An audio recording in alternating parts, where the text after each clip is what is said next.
Patalo fatul nei foi a sofau, malo le soifua, ia lo mai ole tautua lau Samoa Entertainment TV mai Samoa, malo lava whaftai tapo mai, fai talo mai, ia e usi mai al whafonga. Talo whanei tula ai ole whaopoponga o talafou le nei aso. Ele o se lape ole ofisa o komisio whai ngā palo talmafu anga, ole toi whaalea o ngā ina mai o isi sui tau wā mai whamsinonga. Ele o manu mata upu tau whamsinonga o palota ai o whaalea o ngā ina mai ai o la ngawaa. Wafu ai o na lea i se palota le tu malo whalea talua. O sui tau wā po matai o le tu malo lea o whaalea o ngā ina o la ngawaa. E tau wā ai le palota tele au fiai mua au whaalele Mary. Ma le whionga ulungia o tō wha ulungia Elon Pitham. Pei tae i le whaatal noanga al komsina o le ofiso o le komisio palota i le so. E whionga tu ia whelolo John Stanley ma le au whaasala lau na ia sau no ai. E le o se lape o le ofisa palota al whaalea o ngā ina o ngā waa o sui tau wā o tā uailunga. O tūlanga tau o ngā waa o le mtawha i oile na a la tō loia. O le siaki uma o ngā waa o matai e ave ai masui e tau wā e pei o le monotanga ma le umi o whai ai le tau tua. Ai o le ofisa o le komisio palota e siaki ina le taimi whaatu la funoina o le matai o le ofia tau wā i le palota. A o tali ai le palota i le sofaraile ai ua whaasolo ai palota mua i whal palota whaatu langa mo upolu ma savai. E le aini palota whaapitoa na le stala mo palota mua i savai. Ai o lo wha ngā solo lava ala tau palota mua pe on mansani ai. E le so mo i tu malo e lua se fulu mai le motele. Soi fua manuia. Langi mamaya ke oi skala sinia. Wa o man fai palota. Ya ba ko sa mga onira la ko foi pada ngali presa di skala longo dua. E kai dua di skala. Ya mengi ngali dua di skala pa pemo kasel di skala mo palo karo le malam. Oi. Juga pa palo kala mo le spolai ya. Ya nga le mo le mo le spolai ngale le skala o lue palo ka mua. Oh le le sa wa. Ya le tu malo le nge. Ya malo ale ong sai mai. Ya. Manguia le fiafi. Ya sai foi ya. Sai foi. Walau suai fale palota e lima sultasi tu malo e lima sultasi utatu tunu. Mo le palota mua pre-polling lua o lua lima. Ele whaamanonga mai le ofisa o le komisio palota e tasi lava le fale palota. Ale tu malo o le a whaatino ai lea whaamoe i le so. Mo na o i latou na talia latou talo sanga. Mo le palota mua. E a fiai tangata mātua, vaenga pensiona o tangata iei mana o ngā tūmau o le vaenga o lo mana o mio na whai ngā ruenga i le taimi ma le aso o le palota tele e pei o le au whaasala lau.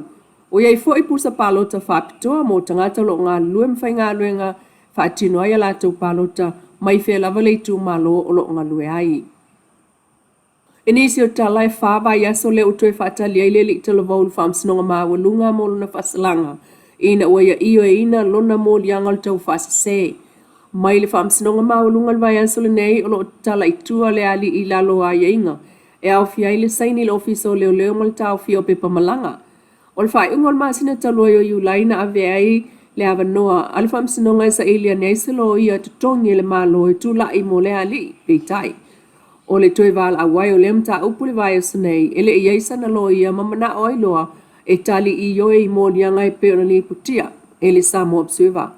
E lima mo lianga o le tau whaase wa yoe uma iai le ali.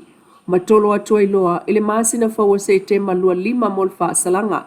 Ai wha maumauhan ta upu lea, le masina o melu o lua tolu, na wha o ngā ia lea ali ile pepa whanau o lo na usola i titi, e whai ailo na tusi folau. Ma wha solo atua i lava, ina ia wha o ngā ina le tusi folau lea, ma le pepa whanau o lo na uso e le si talai mo le palo te tele. O le mta upu lea, o le wha o ngā o ID tau whaasase, na wha ailo ai el komsina o whai ngā palota, e whailo ingam tu stala, ua whaao o atu i leo tangata na maua. Pei tai o leisi o nāma tā upu na mala awai fo il vai aso le nei il whaam sinonga. Lei tu ainga o soli tu la fono lavan lea o le tau whaasa se. Ua tau awalo i ai nei le mea lo whatupe o le tā longa tā polo. Whaapitoa lea na whai e Brisbane i au se tāli e fsosoani mai ai whanau sa wai nā Samoa. O tausi i le lotoa o le Campus of Hope. Taimine sili le fitu sfulu whanau mai le pepe i le suvalu tulsanga al matua. E au fiai whanau o whaatali le whai unga o la tum ta upul whamsinonga. mawhana ua te ena mai ainga, ma tamaiti ua matuale to e fia fo I lava I o lātou mātua ma au ainga. E walu wafe tāla le seleni o mai atau au atu I le pulenga o le SVSGF Soswani I le tausinga o Samoa. O le tupele e pe on whaamawina e le itu lau afsota inga televave al Samoa Victim Support Group I Samoa. Samoa mai ta longa whaasa ili tupe o tā ngā polo na whaia, mal whaamoe moe e whaia isa sao o ia fu I alo Samoa I Australia, mo le campus o whaupitua I mato.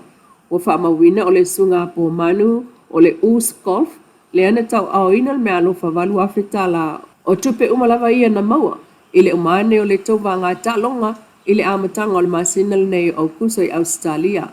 O le lona lua I leo tausanga o le ta longa ta polo lea e fsosoan iai, I whaala po tonga e tu whaatsia le Us Golf Brothers e au whiai le sunga George po Namu, Sona, ma Simon.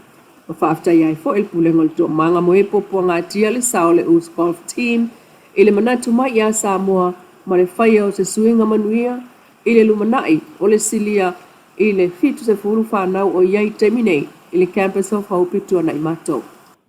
Talai ta longa ua taunu manuia le au si I mamafa a Samoa I ta longa malol tau pulenga Britania leo lo whaia intia vai aso le nei. O le talalata mai le tu lau le Samoa Weightlifting Federation enke le so na taunu atuai le awa Samoa ma eu fo il whaatalia le tunu. E le tu mamaina le omsi atu ma le lato siva tau whaafeilua ai se Samoa o ile toa. O le au si mamafa Samoa e sa ili aile siampini mai malo le tau pulenga e anga wa ai I ta longalo I le Commonwealth Games lua o luano e whai e Skotilani I le tausanga whau. O le au si a Samoa lo malangatu e au fiai se ine stawas mo le fitu kg a vatu o pelonge mo le valuono kg Uniara Spaya mo le valuono plus kg ai le tupawa li e au fiai John Tuffy mo le fitu tasi kg Emmanuel Wilma Sau mo le iwa fa kg Jack o pelonge mo le selau se fulu kg Masanele Mau mo le selau se fulu plus kg o le au si ia Samoa na mata ina lato si I ta longa siampini o Oceania lo olua lima le ana lato whaatu ai matatia e pe o se fulu lima auro tolu siliva tolu apa me mea o le tausanga fo nei na mawai e se ine stawa spine siliva e lua ma le apa me mea e tasi mai le si mamafa a le vaenga talavou le Youth Weightlifting Championship. Ai o loo wha asolo ai le vai asolo nei sa ili a siampini ai o loo whaanga solo il vai asol nei sa ilinga siampini si mafa a maa lol tau pulenga. Tala nao nei tu la manu ia tau manga nea salulu. Tuale na lau Samoa Entertainment TV mai Samoa le nefo iaso e wha moe le lofo le tua tātou tui whiro e wha poponga ai ma whaftai tuai I le Wendy's Design mai funga lei mo le wha la e.